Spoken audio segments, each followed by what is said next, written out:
लोकांना गॉसिप करायला खूप आवडतं. कोणाच्या रिलेशनशिपबद्दल, कोणाच्या सक्सेसबद्दल किंवा कोणाच्या पर्सनल लाईफबद्दल. कधी-कधी लोकांना दुसऱ्यांच्या गोष्टी बोलण्यामध्ये खूप इंटरेस्ट असतो.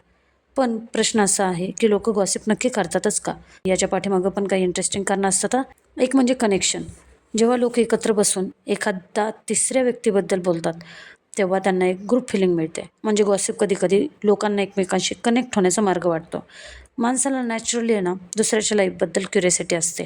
लोकांना जाणून घ्यायचं असतं, कोणाचं लाईफ कसं चाललंय, कोणाचं रिलेशनशिप कसं आहे आणि ही क्युरिओसिटी आहे ना, कधी-कधी गॉसिपमध्ये बदलून जाते. कधी-कधी लोक गॉसिप करतात कारण त्यांना स्वतःला बेटर फील करायचं असतं. म्हणजे जेव्हा ते दुसऱ्यांच्या चुका किंवा प्रॉब्लेम्सबद्दल बोलतात ना, तेव्हा त्यांना असं वाटतं माझं लाईफ तर ठीक आहे बाबा, पण इथे एक इम्पॉर्टंट म्हणजे महत्त्वाचं सत्य आहे. सगळं गॉसिप वाईट नसतं बरं का. कधी-कधी गॉसिपमध्ये सुद्धा काही महत्त्वाची माहिती असू शकते.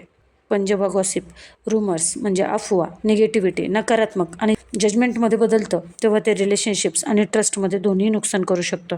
गॉसिप नक्कीच करा, पण एक छोटा रूल लक्षात ठेवा. जर एखादी गोष्ट त्या व्यक्तीसमोर बोलू शकत नाही, तर कदाचित ती गॉसिप म्हणून बोलणं पण योग्य नाही.